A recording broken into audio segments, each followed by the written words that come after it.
हरे कृष्णा। सभी का स्वागत है। श्रीमद् भागवत कथा आप श्रवण कर रहे हैं। यह भागवत जो परिपूर्ण है, भगवान की इसमें दिव्य लीलाओं का वर्णन है, बिल्कुल पूर्ण ज्ञान है। श्रीमद् भागवतम वेदों का पका हुआ एक फल है। वेदों से ही श्रीमद् भागवतम आई हुई है। वैसे वेदों से भागवत पुराण आई थी, उसके बाद उसको थोड़ा सा और अपडेट किया गया श्री व्यासदेव के द्वारा और वह श्रीमद् भागवतम बनी। तो बात कर रहे हैं हम चौथे अध्याय की। चौथा अध्याय पहले स्कंद का, इसका शीर्षक है नारद मुनि का प्राकट्य। तो इस अध्याय में श्री नारद मुनि प्रकट होंगे। वो कब प्रकट होंगे? वो आज प्रकट होंगे और इस अध्याय की पूर्णता भी आज हो जाएगी। चौथा अध्याय आज पूर्ण हो जाएगा जैसे ही श्री नारद मुनि प्रकट होंगे।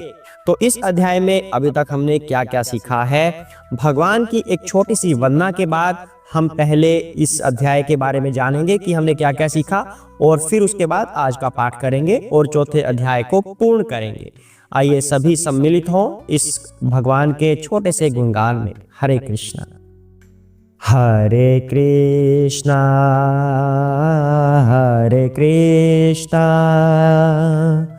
कृष्णा कृष्णा हरे हरे, हरे राम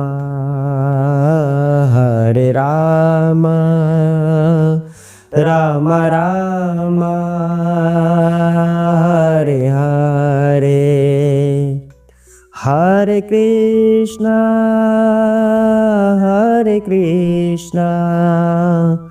कृष्णा कृष्णा हरे हरे, हरे राम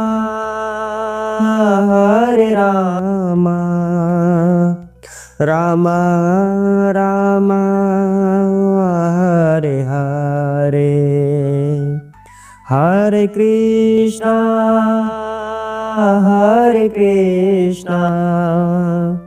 कृष्णा कृष्णा हरे हरे, हरे राम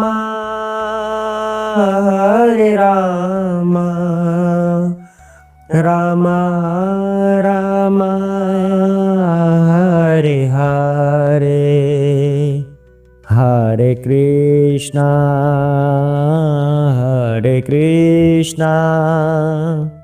कृष्णा कृष्णा हरे हरे, हरे राम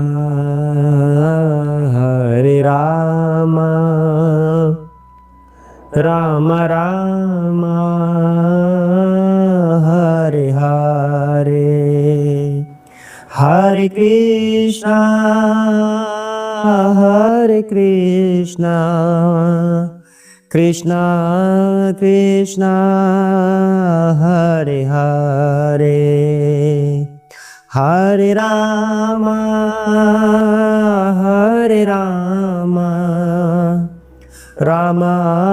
राम हरे हरे। हरे कृष्णा कृष्णा कृष्णा हरे हरे, हरे राम राम राम हरे हरे। हरे कृष्णा। जय श्री गणेश। ओम नमो भगवते वासुदेवाय। सरस्वती माता की जय हो, श्री व्यासदेव की जय हो, श्री कृष्ण भगवान की जय हो, चैतन्य महाप्रभु की जय हो, श्रील प्रभुपाद की जय हो, सुखदेव गोस्वामी की जय हो, सूर्य जी महाराज की जय हो, शिव शंकर भोलेनाथ पार्वती माता की जय हो। जय सिया राम, राधे कृष्णा, सभी के गुरु महाराज की जय हो। हरे कृष्णा। आइए आरंभ करते हैं। हम कहाँ पर बात कर रहे थे कि अभी तक इस अध्याय में क्या क्या हो चुका है। श्रील व्यासदेव जी का जन्म हुआ। जन्म होने के पश्चात श्रील व्यासदेव जी को ये आभास हुआ कि आने वाले समय में क्या क्या होगा, कलयुग में क्या क्या होगा।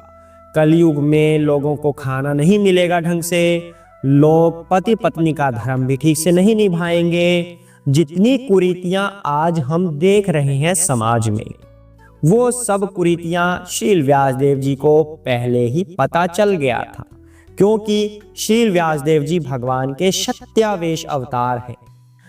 वो तो स्वयं भगवान ही है, ऐसा समझ लीजिए, क्योंकि भगवान के अवतार हैं तो सत्यावेश अवतार होने की वजह से उनके अंदर इतनी सिद्धियां हैं, इतना नाम जप उन्होंने भगवान का किया हुआ है कि वे आने वाले समय को पहचान लेते हैं कि इस तरह से होगा। तो फिर उसके ऊपर योजना बनाई गई, क्योंकि वो महापुरुष हैं, वो भगवान के अवतार हैं, ऋषि मुनि हैं, सिद्ध हैं। वो अपना कल्याण नहीं चाहते, वो हमेशा समाज का कल्याण चाहते हैं। कोई भी ऋषि मुनि होगा जो स्वार्थ से परे होगा, ऋषि मुनि वही हो सकता है जो स्वार्थ से परे हो, जो अपने कल्याण की तरफ नहीं देखता, समाज के कल्याण की तरफ देखता है, वही ऋषि मुनि होता है। तो व्यास जी ने देखा कि आने वाला जो समय है वह अनुकूल नहीं होने वाला, वह प्रतिकूल होगा, भक्ति के प्रतिकूल होगा, और लोगों को समस्याएं भी बहुत होंगी। जीवन छोटा सा हो जाएगा, छोटा सा जीवन सबका, तो उसमें कौन कैसे भक्ति करेगा, कैसे लोगों का उद्धार हो। उन्हें तो अपने सकाम कर्मों से ही फुर्सत नहीं मिलेगी, तो भक्ति में कैसे लगेंगे, और अगर वो भक्ति में नहीं लगेंगे तब उनका उद्धार कैसे होगा। क्योंकि ये मानव जीवन जो है वो भक्ति के लिए ही मिला है, ताकि भक्ति करें और इस संसार के आवागमन के चक्र से मुक्त होकर परमानेंटली भगवान के धाम में जा सके। इसीलिए ये मानव जीवन मिला है। अधिकांशतः लोगों को पूरा पूरा जीवन ये समझ ही नहीं आता कि आखिर हमारे जीवन का लक्ष्य क्या है।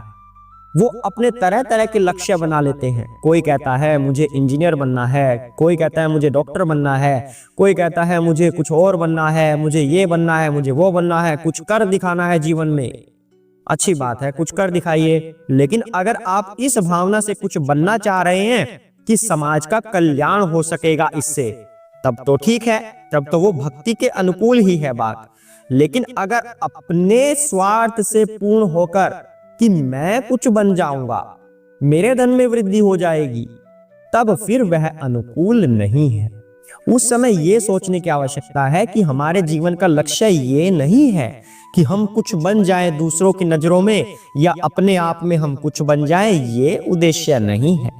हमारे जीवन का उद्देश्य है भगवत धाम की प्राप्ति करना, ऐसे कर्म करना जिससे कि भगवत धाम का हमारा मार्ग खुल जाए।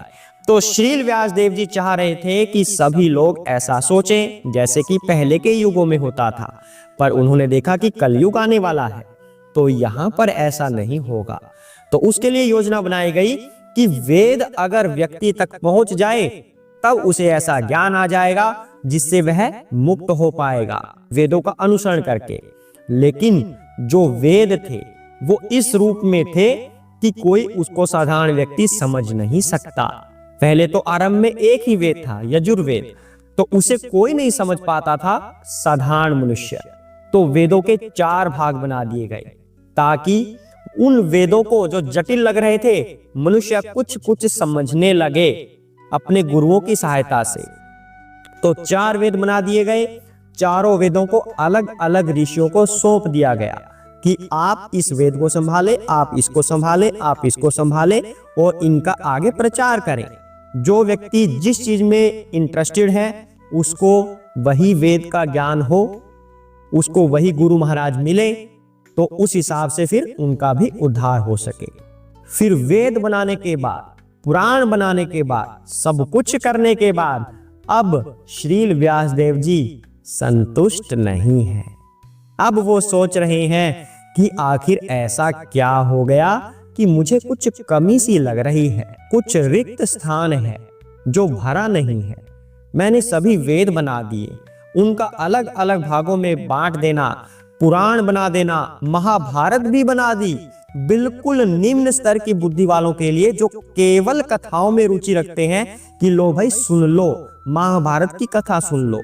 उनके लिए भी, जिसके अंदर वेदों की बारीकियां हैं, जिसे आम मनुष्य नहीं समझ सकता, महाभारत उनके लिए बना दी कि आप ये पढ़ लो। मतलब इतनी बारीकी से सोचने के बाद भी अभी भी मैं पूर्ण नहीं हो रहा, मुझे शांति नहीं है, संतुष्टि नहीं हो रही, ऐसा श्रील व्यासदेव जी अभी भी सोच रहे हैं। और जैसे ही वो ऐसा ऐसा सोच रहे हैं, तब हमारा आज का पाठ आरंभ होता है। आइए आरंभ करते हैं आज का पाठ। हरे कृष्ण। जैसा कि पूर्व में कहा जा चुका है, जब श्रील व्यासदेव अपने दोषों के विषय में अफसोस कर रहे थे, उसी समय सरस्वती नदी के तट पर स्थित कृष्ण द्वैपायन श्रील व्यासदेव की कुटिया में श्री नारद मुनि पधारे। हरे कृष्णा। तो कह रहे हैं श्रील व्यासदेव जी जैसे जैसे ये सब सोच रहे थे, ये सब विचार कर रहे थे व्यासदेव जी, उसी समय क्या हुआ, नारद जी पधार गए। हरे कृष्णा। तो यहां पर बात ये हो रही है कि श्रील व्यासदेव जी के हृदय में वो प्रकाश आ गया। इस बात में कोई संदेह नहीं है कि श्रील व्यासदेव के अंदर ज्ञान की कोई कमी थी। ज्ञान की वजह से वह रिक्तता नहीं थी जिस रिक्तता का वो अनुभव कर रहे थे। ज्ञान से वो परिपूर्ण थे, जिसने श्रीमद् भागवतम हमें दे दिया। इसका मतलब ज्ञान उनका परिपूर्ण है। वो किसी भी अद्वैत व्यक्ति की तरह नहीं है। अद्वैत व्यक्ति पूर्ण शुद्ध भक्ति में नहीं लगा होता, लेकिन श्रील व्यासदेव जी उनसे अलग हैं। वो शक्त्यावेश अवतार हैं भगवान के, पर वो संतुष्ट नहीं है। क्यों नहीं है? क्योंकि उन्होंने अपने इतने सारे ग्रंथों में भगवान की दिव्य लीलाओं के बारे में ठीक से वर्णन नहीं किया हुआ था। ज्ञान उन्हें था, ज्ञान पूर्ण है उनका, लेकिन भगवान की दिव्य लीलाओं को ठीक से वर्णन न करने के कारण वो संतुष्ट नहीं थे। तो स्वयं भगवान ने उनके हृदय में ये बात डाल दी कि वो संतुष्ट नहीं है। और क्यों नहीं है? कोई भी व्यक्ति चाहे कितना भी ज्ञान प्राप्त कर ले, लेकिन भक्ति के बिना वह कभी पूर्ण नहीं होता। भक्ति के बिना वह भगवत धाम नहीं जा सकता। ज्ञान से क्या होगा? ज्ञान का मतलब है कि जानना, भगवान के बारे में जानना, वास्तविकता जानना कि हमारा लक्ष्य क्या है, हमें करना क्या है, ये जानना। ये जान तो गए हैं, पर उसके ऊपर कर्म नहीं किया। फिर कि हमें करना क्या है ये जानना, ये जान गए पर वो किया नहीं, तो फिर उसका क्या फायदा होगा? ये तो बिल्कुल तर्क संगत बात है। ज्ञान है पर उस पर कर्म नहीं कर रहे, तो फिर उस ज्ञान का फायदा क्या? वही कुछ श्रील व्यासदेव के साथ यहाँ पर हो रहा है। ज्ञान उन्हें पूरा था, पर जो उस ज्ञान के ऊपर कर्म करना था, कर्म क्या है? भगवान की दिव्य लीलाओं का वर्णन करना, वो नहीं हुआ था अभी तक। श्रीमद् भगवद गीता में भी भगवान ने कहा है, इतने सारे योगों में कर्म योग हो, ज्ञान योग हो, ध्यान योग हो, अष्टांग योग हो, कोई भी योग हो, उन सभी में से भक्ति योग सर्वश्रेष्ठ है। जब तक भगवान की प्रेम भक्ति में हम नहीं लगते, तब तक हमारा किया हुआ कोई भी कर्म कांड सफल नहीं हो सकता। हम भगवत धाम में नहीं पहुंच सकते जब तक भगवान की शुद्ध प्रेम भक्ति में हम नहीं लगते। तो श्रील व्यासदेव जी के हृदय में इस बात की प्रेरणा हो गई थी, और जैसे ही वो ये सब सोच रहे थे, उसी समय श्री नारद मुनि का प्राकट्य हो गया गंगा नदी के तट पर। हरे कृष्णा। अगले श्लोक की तरफ बढ़ते हैं। कितना ही मनोरम दृश्य है। नदी के तट पर बैठे हुए हैं व्यासदेव जी, सोच विचार कर रहे हैं, और नारद मुनि आ रहे हैं वहां पर। नारद मुनि भगवान के भक्त, अनन्य भक्त हैं भगवान के। इतना सुंदर दृश्य है, दो भक्त आपस में मिल रहे हैं। आगे बात करते हैं। श्री नारद मुनि के शुभ आगमन पर श्री व्यासदेव सम्मान पूर्वक उठकर खड़े हो गए, और उन्होंने सृष्टा ब्रह्मा के समान उनकी पूजा की। हरे कृष्णा।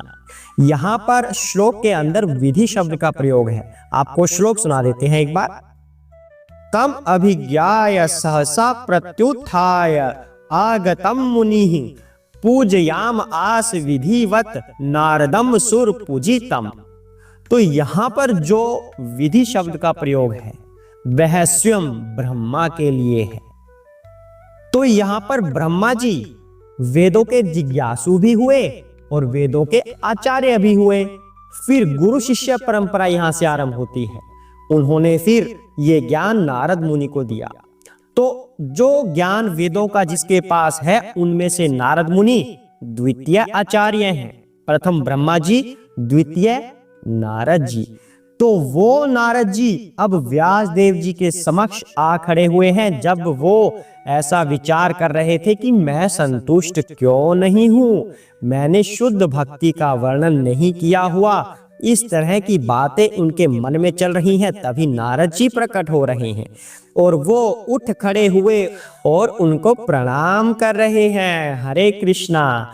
नारद जी का सम्मान वैसे ही किया जाना चाहिए जैसे स्वयं ब्रह्मा जी का, क्योंकि नारद जी ब्रह्मा जी के शिष्य हैं, उनके पुत्र भी हैं और उनके शिष्य भी हैं। इसी तरह जो अन्य शिष्य होते हैं, गुरु परंपरा श्रृंखला के जो अन्य शिष्य होते हैं, अन्य प्रतिनिधि होते हैं, उनका भी वैसे ही सम्मान किया जाना चाहिए जैसे नारद जी का, जैसे ब्रह्मा जी का, इसी तरह उनका सम्मान किया जाता है। तो नारद मुनि अब उनके सामने आ गए हैं। अब श्रील व्यासदेव जी उनसे प्रश्न करेंगे। वो सभी प्रश्न हम कल लेंगे अगले अध्याय में। 5वां अध्याय कल आरंभ हो जाएगा। तो आज पहले स्कंद का 4था अध्याय श्री नारद मुनि का प्राकट्य ये पूर्ण होता है। भगवान कृष्ण से हम बार बार प्रार्थना करते हैं कि हम सब की भक्ति बढ़े, हम सब का ज्ञान भगवान के चरणों में बढ़े, उनके चरणों में हम समर्पित हों, भगवान का आशीर्वाद हमें प्राप्त हो कि हम उनकी भक्ति दिन प्रतिदिन बढ़ाते जाएं, भगवान के चरणों में हम सभी लगे। ओम नमो भगवते वासुदेवाय।